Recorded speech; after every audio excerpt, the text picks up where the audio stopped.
नमस्कार। आज के इस वीडियो में हम लोग सीखेंगे धन किरणों के बारे में, या इसी को प्रोटॉन की खोज भी कहा जाता है।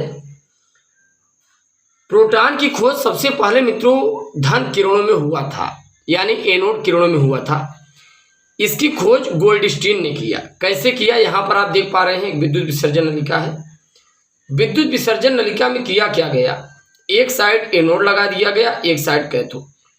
लेकिन मित्रों जो ये विद्युत विसर्जन नलिका है, यह एक विशेष प्रकार की विद्युत विसर्जन नलिका होती है, यानी छिद्रयुक्त कैथोड की लगी हुई विद्युत विसर्जन नलिका। कैसी? छिद्रयुक्त कैथोड की लगी हुई विद्युत विसर्जन नलिका। ये जो मित्रों जो कैथोड होता है ना, ये छिद्रयुक्त होता है। कैसा? छिद्रयुक्त कैथोड होता है। अब यहाँ से जब विद्युत का विसर्जन कराया जाता है तो एनोड भाग से कुछ अदृश्य किरणें निकलती हैं जो कैथोड की ओर आकर्षित होती हैं, और ये क्या करते हैं मित्रों, कैथोड के छिद्रों को पार करके विसर्जन नलिका से टकराती हैं। विसर्जन नलिका से टकराकर एक विशेष प्रकार की चमक उत्पन्न करती हैं। जरा ध्यान दीजिए, ये छिद्रयुक्त कैथोड की लगी हुई विद्युत विसर्जन नलिका है। अब यहाँ से उच्च विभव दिया जाता है, एनोड भाग से कुछ किरण निकलती हैं।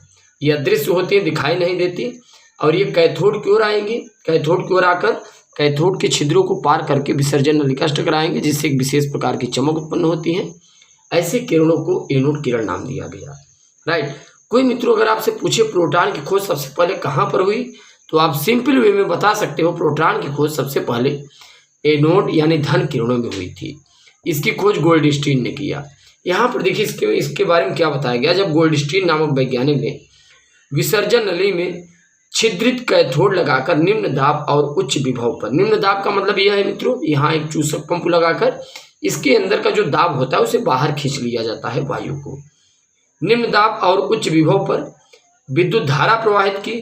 उन्होंने पाया एनोड से भी कुछ अदृश्य किरणें निकलती हैं जो कैथोड के छिद्रों को पार करके विसर्जन नलिका से टकराती हैं और विशेष प्रकार की चमक उत्पन्न करती हैं। थॉमसन ने इन कणों के मतलब को धन किरणें कहा। इनको कैनाल किरणें या गोल्डस्टीन किरणें भी कहा जाता है। राइट। अगर मित्रों कैनाल किरणें, गोल्डस्टीन किरण के बारे में पूछता है तो आप यही पूरा डेफिनेशन लिख सकते हो। इसके बाद आता है धन किरणों के गुण, यानी कि प्रोटॉन एनोड किरणों के क्या क्या गुण होते हैं। ध्यान दीजिएगा, धन किरणें जो होती हैं वो सीधी रेखा में चलती हैं। सीधी रेखा, प्रकाश के समान ये सीधी रेखा में चलती हैं। धन किरणें भी पदार्थ के द्रव्यमान वाले कणों से मिलकर बनी होती हैं। इनमें भी गतिज ऊर्जा होती है। राइट। मित्रों देखिए, जो धनावेशित कण होते हैं ना, प्रोटॉन होते हैं। भाई धन किरणों का मतलब क्या है, प्रोटॉन है। और आप जानते हैं प्रोटॉन का कुछ न कुछ वेट तो होता ही है, द्रव्यमान तो होता ही है। राइट। तो यही इसके बारे में बताया गया है। ये विद्युत क्षेत्र में ऋणावेशित प्लेट की ओर आकर्षित होती हैं। भाई हमने कहा विद्युत क्षेत्र में ऋणावेशित प्लेट की ओर आकर्षित होती है। क्यों आकर्षित होती हैं? क्योंकि ये धनावेशित होती हैं, और धन किसकी ओर जाएंगे, ऋण की ओर। अतः स्पष्ट होता है कि ये धनावेशित कणों से मिलकर बनी होती हैं। राइट। आगे आप देखिए क्या कह रहा है, इनकी वेधन क्षमता कैथोड किरणों से कम होती है। मित्रों इनकी जो वेधन क्षमता होती है कैथोड किरण से क्या होती है, कम होती है। अब आगे देखिए यहाँ पर क्या कहा गया, 5वां नंबर, H2 गैस से प्राप्त होने वाली धन किरणों में केवल प्रोटॉन हाइड्रोजन आयन ही होता है। H2 गैस से प्राप्त होने वाली धन किरणें केवल प्रोटॉन हाइड्रोजन आयन ही होता है। प्रतिदीप्त व स्फुरदीप्त उत्पन्न करते हैं। क्या उत्पन्न करते हैं? प्रतिदीप्त व स्फुरदीप्त उत्पन्न करती हैं। इनका वेग जो होता है मित्रों कैथोड किरणों से कम होता है। ये दोनों गुण तो दोनों में होते हैं, कैथोड में भी होते हैं, हमने आपको बताया। अच्छा, इनका जो वेग होता है कैथोड किरण से कम होता है।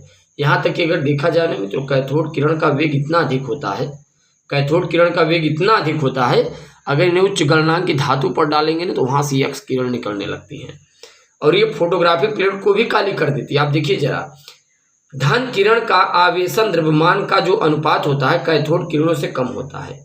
यानी धन किरणों का मित्रों आवेश और द्रव्यमान E/m का जो मान होता है कैथोड किरण से कम होता है, क्योंकि धन किरणों के लिए जो यम का मान होता है वो अधिक होता है। अब यहाँ पर देखिए आगे क्या कहा गया, रदरफोर्ड ने H2 से प्राप्त धन किरणों को प्रोटॉन नाम दिया था। रदरफोर्ड ने कहा कि जो हाइड्रोजन से प्राप्त होती हैं धन किरणें उन्हें प्रोटॉन कहा जाता है। चलिए अब नेक्स्ट वीडियो लेक्चर के साथ मुलाकात करेंगे। अगर आप चैनल पर नए हैं, चैनल को आप मित्र जरूर सब्सक्राइब कीजिएगा। जय हिंद, जय भारत।